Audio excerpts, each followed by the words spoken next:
Hey, what is up guys? It is your boy Speed here, and today I know this video might be a little bit heartbreaking for some of you guys, all your NA fans. It is EG versus ING, and we're going to be following FLYFLY SPECTRE. Did you guys know that he played like 9 different carry heroes, towards the back half of the tournament? That's crazy. 9 different heroes in 9 games, which is just ridiculous. The versatility of this player is insane. Funny thing also, as we'll get into the video, we're just going to be looking at his farming patterns, his laning stage, kind of just why is he a good carry player? Very general video that should help you become a better carry player, but it was 2-0. So I'm in bed, I'm watching a series, but it's like, yeah, where was it? Where was this tournament? I think it was in Singapore, right? And so it was like 5 a.m. by me. And we're going into game 3, EG's ahead like 5k net worth, so I decided to go to bed. I'm like, they got it in the bag. I wake up, I check the highlights, and I see the first comment is like, I can't believe EG threw on one of Noob from UA's video. I'm like, oh my god, no. No, man. But alright, let's take a look at FLYFLY's gameplay. And so yeah, if you're excited for the video, smash the like button, subscribe to the channel.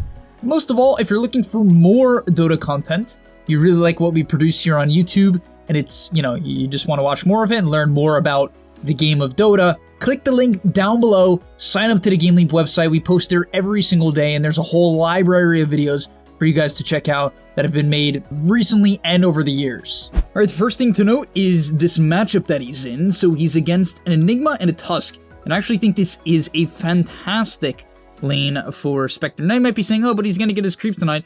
Yes, that's true, but that's really the case for literally every single hero that plays against Enigma, so you can't really use that as a reason why it's a bad lane. Now, is Spectre good against Enigma? I think definitely so. You're a pretty high armor hero, you have good base regen, 4, and you have dispersion to deal with the Iolans.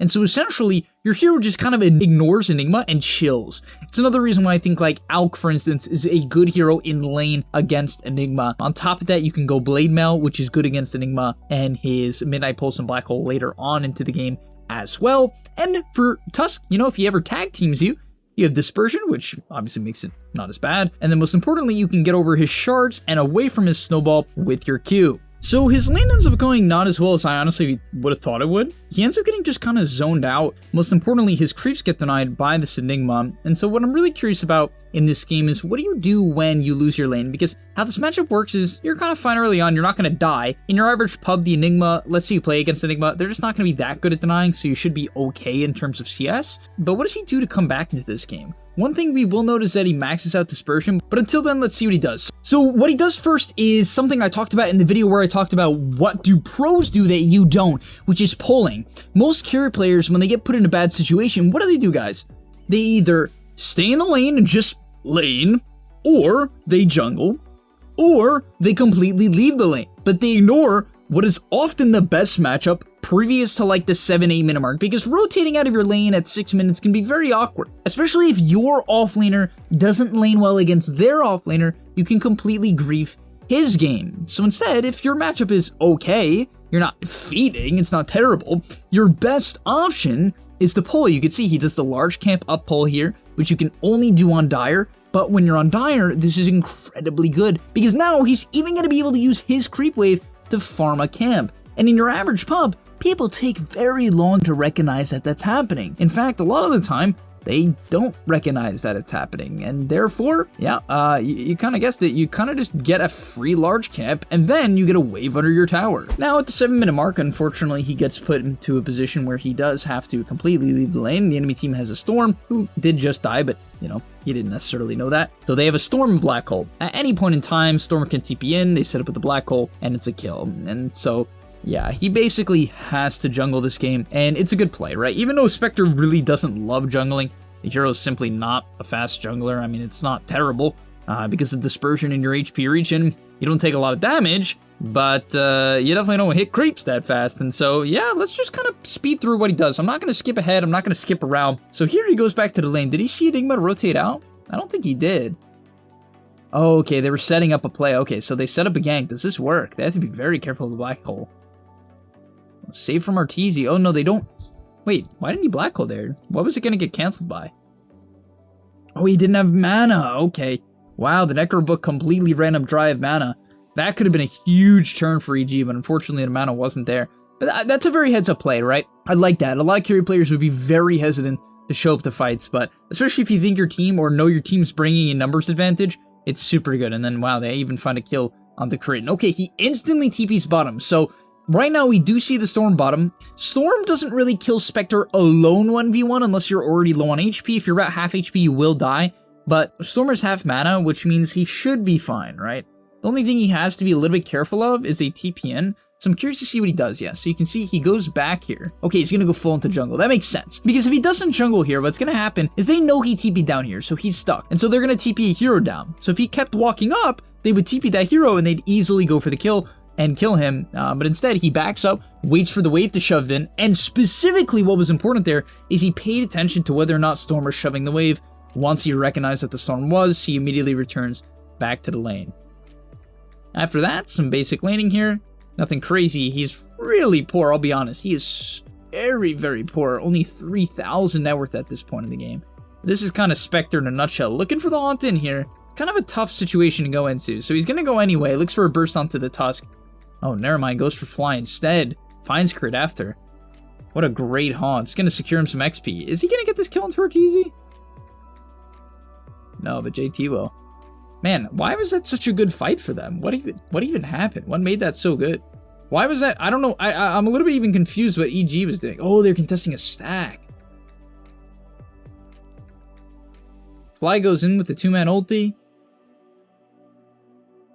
Yeah, even Lifestealer tried to save the DP so she could just deal the damage, but I don't know. EG just wasn't in position of a very dangerous play by EG, you know? They know that Spectre has the haunt. And most importantly, they know that Enigma wasn't there and Storm wasn't there originally, so very risky play by EG. I think they just expected the DP to live a lot longer with the Lifestealer hopping in, but that obviously wasn't the case, and Tusk had to commit Snowball offensively, which is really not what you want in the early game. Let's go back to Spectre. I just thought that would be interesting to quickly analyze. You know what's really funny to me about Spectre? This is one of those heroes where, like, it just always feels like even if you're doing okay, like he hasn't died this game, you just can't farm. Which is why I think this hero is out of the meta because, you know, even though he hasn't been feeding and has 5 assists, he's bottom 5 net worth, right? He has no deaths. The Storm is 0-3 and he still has less farm, which is why no one really picks this hero anymore. But how does he come back to this game? EG does give him a lane for a while. You can see EG is putting a much bigger emphasis on just, you know, not worrying about the Spectre. And I kind of don't blame them.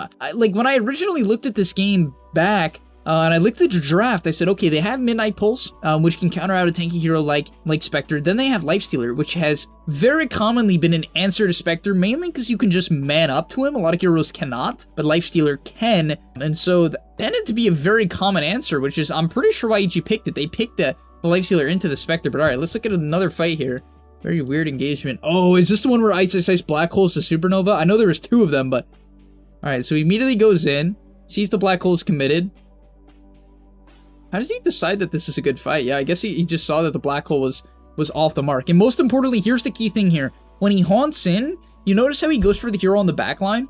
Even though Ice is tankier here than the Tusk, if he goes for Tusk, he's going to put himself in a position where he might be able to just get chipped down by the Storm. Lifestealer can get on top of him much quicker, and so I love this decision. A lot of carry players have this bad habit where they're like, I have to jump the backline, I have to jump the backline. And that's only true later into the game when you can kill the backline quick, right? If you cannot kill them quickly, you're just going to get jumped by 5 heroes, right? They're all going to turn on you, and so this is a great decision. Oh my god, they completely clean up the fight.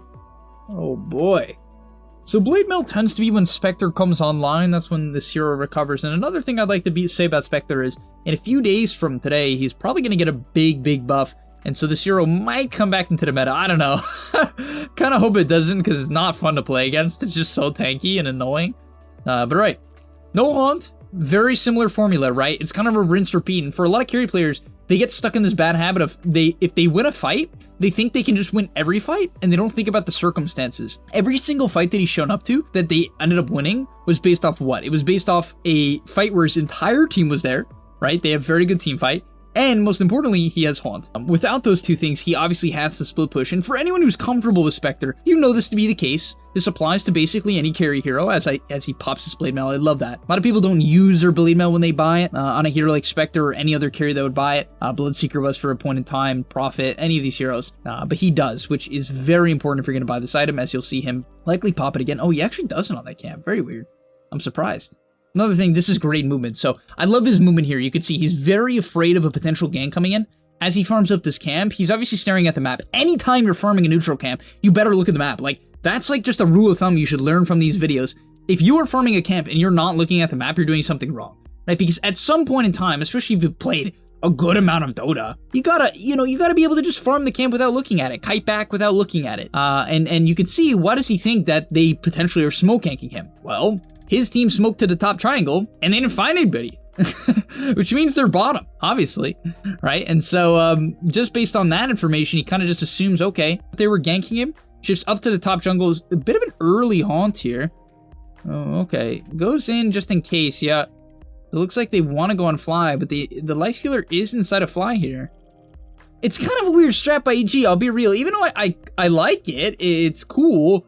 The only problem is your carry is just AFK, right? And even though I get the concept, it's definitely odd. Are they going to disengage here? I feel like they kind of have to. Yeah, so are they going to be able to go back in? I don't think so. Yeah, they got completely kited out. So the Arteezy play ends up really working with Fly there, but the biggest reason why that was a bad fight was the early haunt. He couldn't actually get on top of anyone, and that's why when you're using haunt, you really want to make sure the fight has already developed. Heroes are getting stunned, heroes are distracted, because when you haunt in, you want them to kind of panic, right? You want them to be not ready for your presence, right? Not ready to stun you, cast spells on you. You just want to be able to blow up some sort of support. And now, this is where this hero farms really fast. Spectre early game farms so slow. When you get Blade Mail, things really start to speed up. And you're incredibly good at taking stacks with Blade Mail. So please, if you're playing Spectre, ask your team for stacks, right? Ask them to stack up camps for you when you have your Blade Mail, right? Until then, it's actually just a grief. Most of the time, Spectre can't take stacks unless they're like a small camp, then it's good. But he struggles with stacks in the early game of Ancients. So now he's got his mantle. What talents did he take? So he went for 5 stats and dagger cooldown. Typically after that you take 400 health, and then actually no, the 25 I'm not sure. It kind of depends on the game. I think usually people, if there are no breaks, will take the dispersion talent though. So once again, same thing here. You guys see his positioning? Very important. Why is he doing this? Look at the map. This is great for your games. You have to be able to do this yourself. His team smokes the bottom. His team's playing bottom. And your team might not smoke in pubs, but it doesn't matter. If your team is in the general bottom side of the map and you don't see anybody, you need to assume that they're going for you, right? That they're making a play. Fight breaks out. Okay, immediate nice jump.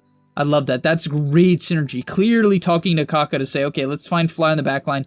EG goes in anyway, which I mean, they're ahead. EG's ahead, so I get it. But yeah, the only problem I see with this play is that the DP is already dead and they're extending far. But it looks like it's, yeah, okay, it works out for EG. They have the threat of the black hole, which is probably the biggest reason why they're running away. Oh my god, as they continue to chase Abed, just going for kill after kill. EG lost this game? I hadn't watched the game up until now, but oh my god, they lost? But obviously the main key to this game is going to be Spectre getting net worth, and him having no deaths is fantastic. That's why when people are like, I don't know why I'm not, you know, gaining MMR as my carry players. You're having these 1, 2, 3, 4 deaths sometimes, 5, even 5, 6, 7. It depends on obviously how hard the game is, but you'll have this amount of deaths and you'll be like, oh, but you know, I just got caught off there. It's all right. No, it's not all right, right? Like, if you have these 1 or 2 deaths, they can completely set you back on a hero like Spectre, and you don't just instantly lose when you die. That's not what I'm trying to say, right? Don't take this message the wrong way. Just be hard on yourself in like the good way, right? Not in the way where you're, you know, you beat yourself up every time you make a mistake and you cry about it, but to the point where when something goes wrong, right, you acknowledge that you made a mistake. All right, let's take another look at a fight here. So now he's got the Basher, which means he can go for this BKB Enigma or the Lifestealer, especially if they get a jump. So they jump onto the Lifestealer. Oh, is he going to haunt into this? Wow, Arteezy just straight up dies to that. So where's he going to haunt in? Yeah, realizes the black hole is missed. Now obviously with no Lifestealer, there's no way they take the fight and instantly into a mid-tier 1. After this, I'm curious to see what they do. So they can potentially Roche. Did EG kill it? I don't think they did. Oh, no, EG did kill it. Okay, so the Roche was already taken, if I'm not mistaken. Yeah. So Roche is down. However, if Roche was up, guys, 100%, if you get a pick-off around Roshan Pit, anywhere around Roshan Pit, and you have a hero like Spectre with Manta, you have to instantly go take it. But instead, they find another pick-off. Oh my god, you can't spear into that wall. That's so dumb. That's so dumb. I don't know why that works like that. Let's see his fight selection in this fight. So Emo goes in here. He's going full sicko mode. They end up finding out the Lion, so they full commit. They know Lion has no dispel for the Orchid, so he's gone.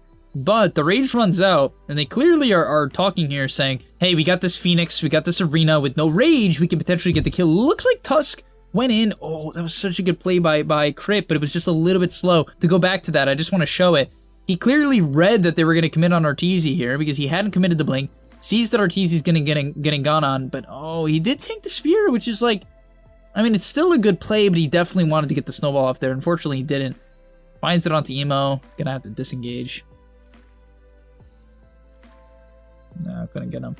Yeah, just good fight selection. I mean, he almost ended up dying on FLYFLY just to the mid-might pulse and some other damage sources, but are they gonna find him as well? No, okay, he should be able to blink. But now immediately into the Roche Pit, and this is where Spectre starts to get scary. This hero with a full Abyssal Blade plus an Aegis, I mean, there's very little you can do to initiate and kill him. In fact, there's no chance EG can go on the Spectre, so what I expect to see him do now is completely change up his gameplay. And this is what great carry players are able to do at a very quick pace, which is, in this game, he couldn't, at any point in the time, step on the enemy side of the map unless, let's say they were top, he could go deep bottom. But other than that, no. But you can see here, look at his positioning, right? Immediately, FLYFLY onto a deep mid wave with his team sitting behind him, finds a DD. I wouldn't be surprised if he just walks up this hill. You can see his current positioning is suicide, right? If you have no Aegis. It is horrible. He's walking in the river, right next to a hill, right? I'll zoom over. In the river, right next to a hill. They can easily jump him with multiple heroes, right? Pull into tag team into a black hole. I would not be shocked if they just BKB the black hole him here. But obviously with the Aegis, that is a completely different story, as it would cause EG to, you know, overcommit. And so he completely disregards the fact that they could be there. And I wouldn't be surprised with this DD if he just goes for this tier 2, and he does, you know.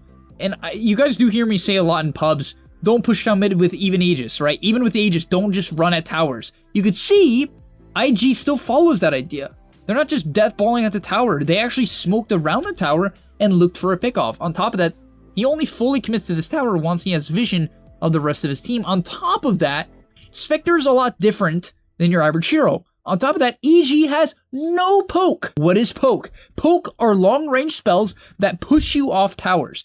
EG only has Midnight Pulse. Now you could say, but they have Storm Zip, and they have and Crypt Swarm and Shards, and that's somewhat true. The Storm Zip is very annoying, but he's very tanky, and his hero wants to get gun on, and so he's fine, right? But even then, when EG TP's back, he disengages, right? Even then, how many people, and you guys even saw it as my Smurf video with Let's Try, how many people would just run up the high ground into even a hero like Tinker or Zeus, let alone a team comp. You know, Storm is annoying. I should stress that Storm is more annoying than I'm making it seem. Storm is really annoying to push into because of his he can just zip your wave and zip into you and then zip back to base and heal and do it again, and that's really hard to play against. It is. But at the end of the day, just keep this in mind. They're not willing to push into this, let alone more dangerous high ground push heroes. Okay, so, oh no, another missed black hole by SSIs? Man, he really had a tough game. I feel bad for him. He probably was kicking himself after this one. I really, you know, you always hate to see pro players struggle because, you know, they put a lot of their life effort into this, and then they kind of just, oh wait, no, he did, oh, it was just onto a Lion. That's obviously not what you want to see. I mean, they caught all the Spectre illusions at least, but that's not what you want to see. And, oh no, they catch Arteezy.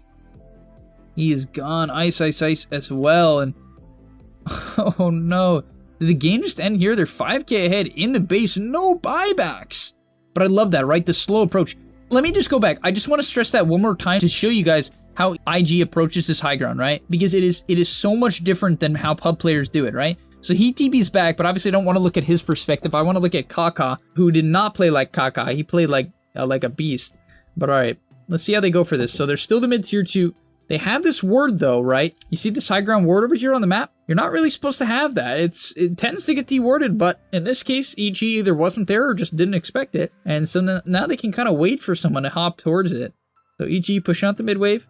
You can see they're just waiting for this jump, and now they get vision, and clearly they just want to go for it. In quick initiation. See how he just burns all of his spells? That's what you want to do as line, because you should expect to die if you commit your blink like that. And he does, but wow, they even black holed him. Oh, I think he thought he would get the Void Spirit as well, which would have been fine, but nope, that didn't happen. Great egg on the side just to completely like secure the haunt, right? This egg basically means that they cannot commit, at least to the left, and no. it's a disaster. But it was a vision-based jump, right? Please understand that that's the key. They're ready. They all are going to go in at about the same time. Obviously, the Phoenix does not want to, like, hard commit on a Death Prophet melee range. That would be stupid. But, you know, that's what you need to do. And FLYFLY was obviously on board with that as well. And, oh, man. I feel like EG, I don't know. They played very sloppy this game. And I'm not trying to downplay IG. They're a fantastic team, but a lot of positioning issues. They constantly were getting caught off guard by IG. IG with the vision advantage, seemingly the whole game getting the jumps that they want and kiting out this lifestealer over and over and over again. Alright, to end off the video, let's take a look at one more fight that secures the game for IG. This is what you call top tier awareness, and you have to think about your teammates to be a good Dota player, right? What do they need in the fight? So you can see Haunt's in here, and very often a great decision, especially with a Scotty that completely shuts down Death Prophet, right? 50% movement speed slow, 40% regen depreciation. It is incredibly good to kill this guy, but at the same time, he's got to think about his teammates. So he zones out the black hole, which is cool, right? He kind of like haunts onto Ice, makes him panic, then goes back in, so now he's gone. But then, at the same time, he realizes that Lifestealer, in typical Lifestealer fashion, is committing onto the egg. And because of that Abyssal Blade, the egg stays alive. Arteezy, once again, for the millionth time, gets completely kited out and falls. They set up onto the storm, and oh my god. Obviously, I don't think EG would GG out, you know, at this point in the game. But, whew, this game is rough. And yeah, that is what you call great. I mean, he played so well this game. FLYFLY, he popped off, right? 10-0, he ends this game 14-0. No deaths, even coming off a bit of a difficult laning stage, right? He had a Phoenix in lane. Phoenix does not do much for you. That hero, you don't pick it for its laning prowess. It's an okay laner, but, you know, he still did his best. Took the safe farm, pushed out whatever lane he could. Never died, right? Never overextended, and that's not easy against a Tusk and a Storm, and even a Lifestealer, even a Black Hole, never dying to Black Hole is very impressive, even though I struggle a little bit. But alright, thank you guys so much for watching as he jumps into this fight. At this point, EG was just so far behind. The solo Black Hole into the Spectre, actually no, that was actually a good Black Hole, but still, it is not nearly enough. The Aeon Disc comes out from the Mars. FLYFLY is way too tanky, didn't even have to pop his cheese.